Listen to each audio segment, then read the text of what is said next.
What's good, y'all? Although it seems like much longer, just 2 short seasons ago, the Dallas Mavericks were in the Western Conference Finals. They ended up losing to the Golden State Warriors in 5 games. And if you fast forward to present day, the Dallas Mavericks are now just 1 game away from making the finals, 1 game away from sweeping the Minnesota Timberwolves in the Western Conference Finals. I don't know if they'll end up sweeping them, but unless the Timberwolves are the first team in history to come back 3-0, they'll be in the finals. And if you think about a team that was in the conference finals 2 years ago and now they're back today, you would think that's pretty much the same roster. You know, it's only 2 short years. How much can you really change? When you look at the Dallas Mavericks, they can change a whole lot because they are damn near a completely different roster. So I wanted to look back at all the moves that they went from making the Western Conference Finals all the way to present day to see how well they retooled, because they retooled perfectly. In case you guys needed a little refresher on what that 2022 Western Conference Finals team looked like, it was Luka, Jalen Brunson, Reggie Bullock, Dorian Finney-Smith, Dwight Powell, and then off their bench they had Spencer Dinwiddie, Josh Green, Davis Bertans, and Maxi Kleber. So now we're in the 2022 offseason where the Dallas Mavericks lost out on Jalen Brunson. This is when he signed the deal to the Knicks, which, as you guys see, I'm a Knicks fan, so I'm very happy that that deal happened. In the moment, it was a big loss for the Mavericks. Of course, this was when Jalen Brunson went crazy against Utah in that playoff run, really, solidified himself on the map as a starting caliber guard. I feel like the Mavericks kind of knew Jalen Brunson wouldn't be back on this roster. They offered him a contract, but it was a little less than what he was looking for, so he looked elsewhere. To replace some of that scoring at the guard position, they traded 2 second-round picks for Jaden Hardy, who was drafted 37th overall in this draft class. Obviously, a second-round rookie was not going to replace all of the production Jalen Brunson gave the Mavericks, so they also went out and traded a bunch of salary filler for Christian Wood. I guess they wanted to turn away from the 2 dynamic guard, lineup and go more for a dynamic center. Give Luka a guy that can, in theory, pick and roll, pick and pop, post up for himself as well, get his own offense going. They wanted that big 7-foot center that could do a little bit more on offense for Luka, so they went out and got Christian Wood. So immediately coming off their Western Conference Finals appearance, that left the Mavericks with a rotation that looked like this. Luka Doncic, Spencer Dinwiddie sliding into that starting lineup to replace Jalen Brunson, Reggie Bullock, Dorian Finney-Smith, and Dwight Powell all still starting. And then off their bench, they had rookie Jaden Hardy, Tim Hardaway Jr. came back from injury, Josh Green, Maxi Kleber, both still there, and then of course their new signee, Christian Wood. The Mavericks were not having the season that they were expecting. Again, coming off of their Western Conference Finals appearance, you would expect them to be one of the top level teams. They really weren't. The Christian Wood signing was very disappointing. They wanted him to start, but he ended up coming off the bench majority of the time. They were really missing a lot of that production that Jalen Brunson gave them in that backcourt. So at the trade deadline, they decided to buy low on a certain all-star caliber player, and that player, of course, was Kyrie Irving. I don't want to go too much into detail because I don't know what I say, if that'll demonetize me on YouTube. But there was a lot of controversy going around Kyrie Irving for a multitude of reasons in this time frame. He also was on the last year of his contract, so the Dallas Mavericks were able to kind of get him on a pretty cheap deal. They traded away Spencer Dinwiddie, Dorian Finney-Smith, a first-round pick, and 2 second-round picks for Kyrie Irving. That is incredible value, if you ask me. There's not many times where you could trade for an all-star caliber player without shelling out your whole roster, giving up multiple first-round picks, a bunch of young guys, high-talented players. The Mavericks got away with giving them 2 role players, 1 first-round pick, and 2 second-round picks. That's not a lot of value, to be honest with you, especially for Kyrie Irving, one of the best offensive players in the entire league. And the Mavericks were hoping that Kyrie Irving could really give them that little boost that they needed to make that playoff push, secure their playoff spot, and maybe even make a run back to the Western Conference Finals. Things didn't really go as expected, though, as after they traded for Kyrie, in those final 28 games of the season, the Mavs went 10-18. Definitely not what you were looking for. And to be fair, Luka and Kyrie were both kind of dealing with injuries and were in and out of the lineup to end the season. And they also ended up tanking the last few games of this season as well. I know there was a big controversy about the last game of the season was Slovenia night in Dallas. They played Luka Doncic for 1 quarter so he could play in front of all the Slovenians that bought tickets to go there. and then they sat him for the final 3 to tank the game. That was, a lot of people were really upset. I'm pretty sure the Mavericks got fined for doing that. And of course, if you guys didn't know, they tanked because their first round pick was lottery protected. If they were in the lottery, they were able to keep it. If they were outside of the lottery and made the playoffs, they had to send it over to the New York Knicks as a part of the Porzingis deal. So they tanked those last few games, missed the playoffs, were in the lottery, ended up landing with the 10th overall pick. And there's a lot to say, a lot of, like I said, controversy around them tanking. You could say that it was unethical. You can question if it was the right thing to do.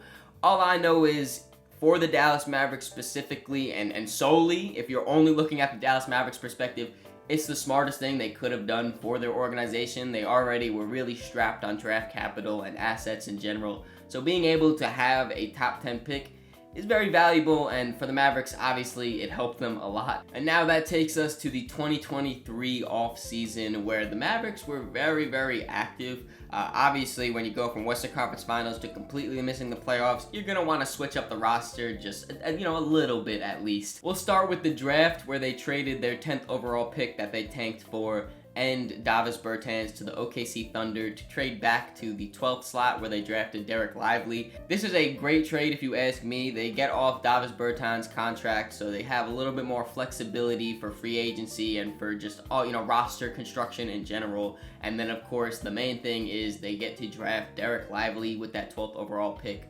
Derek Lively has been, in my opinion, a top 5 rookie. I had him on my all-rookie first team. He made the second team with, all the voting and everything, but regardless, he is one of the most impactful rookies of this season, and he is a perfect team fit. I've said so many times how well he fits next to Luka Doncic as that lob threat, that pick and roll partner, the rebounder, the blocking shots.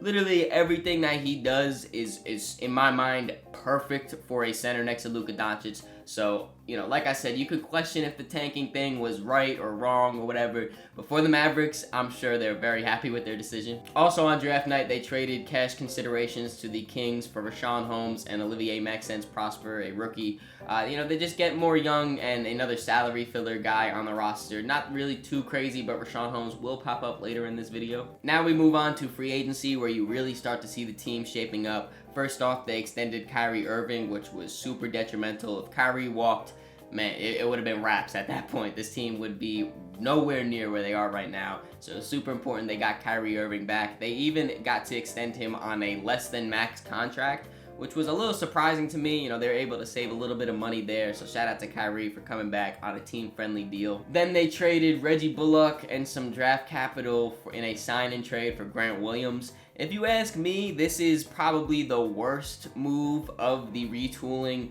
but still, it isn't even that bad of a deal because Grant Williams, as we know, will be talked about a little bit later for another move that they made. And then they also signed Seth Curry, Dante Exum, and Derrick Jones Jr. all on super cheap contracts. They signed Dante Exum to a 2-year, $6 million contract, so he's going to be able to come off their bench even next year, still only making $3 million a year, giving them some defense, some playmaking, his shooting, if he can keep that up from this season, going to be incredible. And then Derrick Jones Jr., they signed him for a 1-year minimum contract.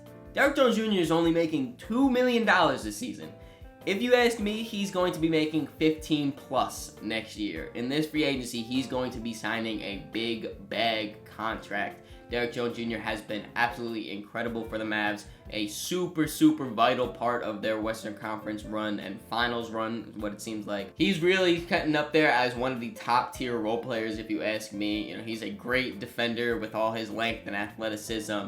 He's a great lob threat and cutter with his finishing ability. And then this season, he's added that three-point shot that has been super reliable. So this is the roster that the Mavericks started this season with Luka Doncic, Kyrie Irving, Derrick Jones Jr., Grant Williams, and Derek Lively in the starting lineup. Then off the bench, they have Jaden Hardy, Tim Hardaway Jr., Josh Green, Dante Exum, and Dwight Powell. I do want to give a quick shout out to Maxi Kleber too, because he would be an important part of this rotation, but he's been dealing with injuries for the beginning of the season. He came back and was back into it, but now he's dealing with injuries again in the playoffs. They're looking like he might be coming back for this game 4.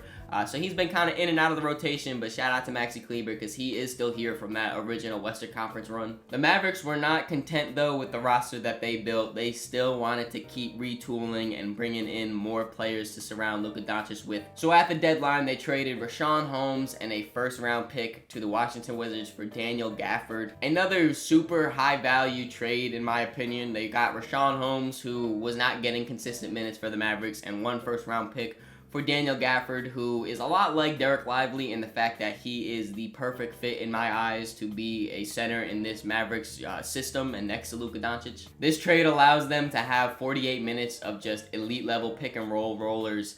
Both of these guys have incredible lob threats, can finish, catch anything really, set the hard screens. Then they both rebound, they both defend and block shots. Like I said, they have very similar skill sets, and it's perfect because that skill set is exactly what the Mavericks and Luka are looking for. And then also at the deadline, they traded Grant Williams, Seth Curry, and a first-round pick for PJ Washington and 2 seconds. Again, another super high-value trade. I alluded to before that the Grant Williams sign and trade was probably my least favorite move of this retooling.